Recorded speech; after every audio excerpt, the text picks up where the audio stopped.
అందరికీ నమస్కారం. నేను మీ షణ్ముఖ్. తమిళనాడులో గెలిచినటువంటి టీవీకే పార్టీ తమిళగా వెట్రి కజగం పార్టీకి బ్యాక్ ఎండ్ లో ఎవరు పనిచేశారు, పొలిటికల్ కన్సల్టెన్సీ ఏది, అసలు ఏ విధంగా ఈ విజయం సాధ్యమయ్యింది అనే విధంగా చాలా చర్చలు సోషల్ మీడియాలో జరుగుతూ ఉన్నాయి. వివిధ ఆర్టికల్స్ కూడా ఎవరికి తగ్గట్టుగా వారు పెడతా ఉన్నారు. సరే, మరి అందులో భాగంగా మనం విశ్లేషణ చేసుకున్నట్లయితే 2014 ఎప్పుడైతే అంటే ఉమ్మడి ఆంధ్రప్రదేశ్ విభజన తర్వాత ఆనాడు 2014 నుంచి అధికారం అనేది ఉన్నటువంటి పార్టీలన్నీ మారిపోయాయి. మారిన తర్వాత కాలానుగుణంగా రాజకీయ పార్టీలు అంటే మామూలుగా మల్టీనేషనల్ కంపెనీస్, ఎంఎన్సి కంపెనీస్ కానీ లేకపోతే మ్యానుఫ్యాక్చరింగ్ కంపెనీస్ కానీ కన్సల్టెన్సీ ఏజెన్సీలను సంప్రదిస్తాయి. ఎందుకంటే జాబ్ అంటే కంపెనీకి సంబంధించినటువంటి మార్కెటింగ్ దగ్గర నుంచి లేకపోతే జాబ్ రిక్రూట్మెంట్ దగ్గర నుంచి ప్రతి ఒక్కటి కన్సల్టెన్సీల మీద ఎక్కువగా కంపెనీలు ఆధారపడతా ఉంటాయి. ఎందుకంటే వాళ్ళు ఓన్గా పెట్టాలి అంటే కాస్ట్ ఎక్కువ అవుతుంది కాబట్టి కాస్ట్ కటింగ్లో భాగంగా కన్సల్టెన్సీ కంపెనీలుకి ఈ బాధ్యత అప్పచెప్తాయి. అయితే 2014 తర్వాత రాజకీయ పార్టీలకు కూడా ఈ పొలిటికల్ కన్సల్టెన్సీల అవసరం చాలా ఏర్పడింది.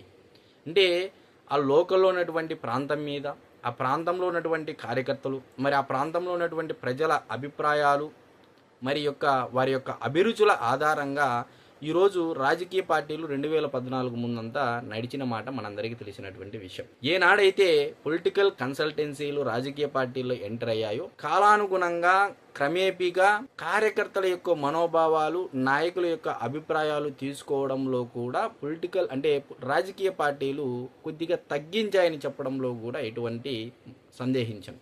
మరి ఇటువంటి పరిస్థితుల్లో తమిళనాడులో తమిళగ వెట్రి కజగం పార్టీకి అంటే టీవీకే పార్టీ అధినేత అయినటువంటి విజయ్ గారికి ప్రశాంత్ కిషోర్ కన్సల్టెన్సీ చేశారని చెప్పేసి ఒక అవాస్తవాన్ని ప్రచారం చేస్తూ ఉన్నారు కొంతమంది సోషల్ మీడియాలో. వాళ్ళందరికీ నేను చెప్పేది ఏంటంటే 2024 సంవత్సరంలోనే టీవీకే పార్టీకి అంటే ఆ ఏడాది చివరికే ప్రశాంత్ కిషోర్ గారు సేవలు ఆపేశారన్న మాట వాస్తవం.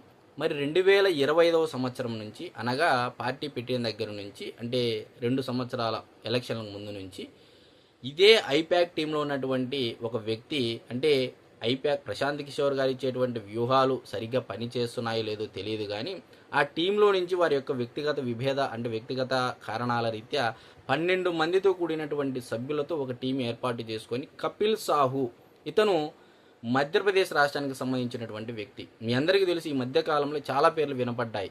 ప్రశాంత్ కిషోర్ గారు, అదేవిధంగా రిషిరాజ్ సింగ్, అదేవిధంగా సునీల్ కనుగోలు, అదేవిధంగా రాబిన్ శర్మ, ఇప్పుడు కపిల్ సాహు పేరు వినపడతా ఉంది.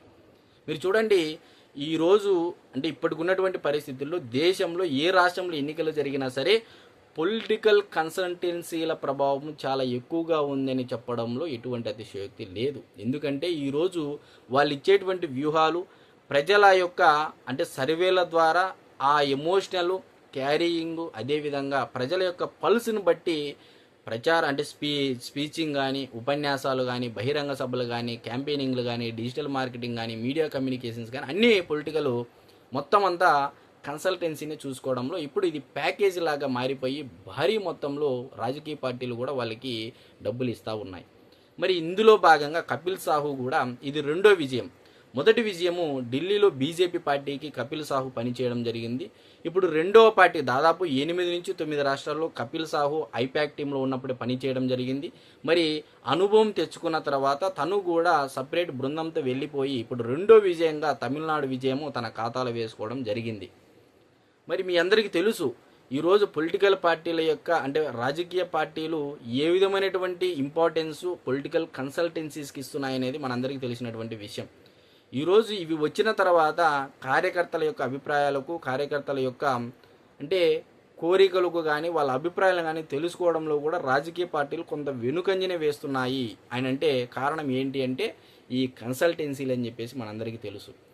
మరి వీరి యొక్క విజయాలు కూడా అదే తరహాలో ఉండడంతో అన్ని రాష్ట్రాల్లో ఉన్నటువంటి రాజకీయ పార్టీలు అధికారంలోకి రావడం కోసం ఈ కన్సల్టెన్సీలను సంప్రదిస్తూ ఉన్నాయి.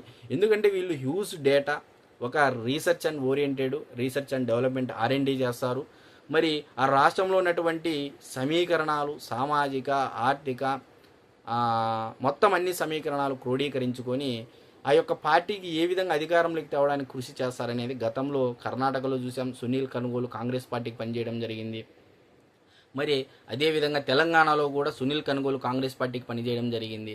ఆంధ్రప్రదేశ్లో ప్రశాంత్ కిషోర్ జగన్మోహన్ రెడ్డి గారు పనిచేయడం జరిగింది. రాబిన్ శర్మ తెలుగుదేశం పార్టీకి పనిచేయడం జరిగింది. జనసేన పార్టీకి కూడా ఒక కన్సల్టెన్సీ ఉన్నారు. మరి ఏ రాజకీయ పార్టీ చూసుకున్నా సరే ఈరోజు పొలిటికల్ కన్సల్టెన్సీ అనేది కంపల్సరీ అనేది మ్యాండేటరీ థింగ్గా మారిపోయింది. మరి రాబోయే కాలంలో ఈ పరిణామాలు ఎక్కడికి వరకు వెళ్తాయి, మరి వాళ్ళు వేసేటువంటి వ్యూహాలలో కుల మత ప్రాంత విభేదాల మధ్య విభేదాలు సృష్టించి తద్వారా రాజకీయ పార్టీలకు అధికారంలోకి తేవడానికి ఏవైతే సలహాలు ఇస్తున్నారో మరి ఇవే సలహాలు ఫర్దర్గా కొనసాగిస్తారా?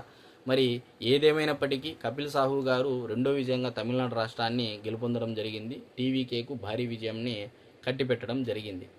మరి ఏదైతే అవాస్తవం ప్రచారం జరుగుతూ ఉందో అది తప్పు, అది అబద్ధము అని చెప్పేసి ఈ వీడియో ముఖంగా మీ అందరికీ తెలియజేస్తా ఉన్నా. అందరికీ నమస్కారం.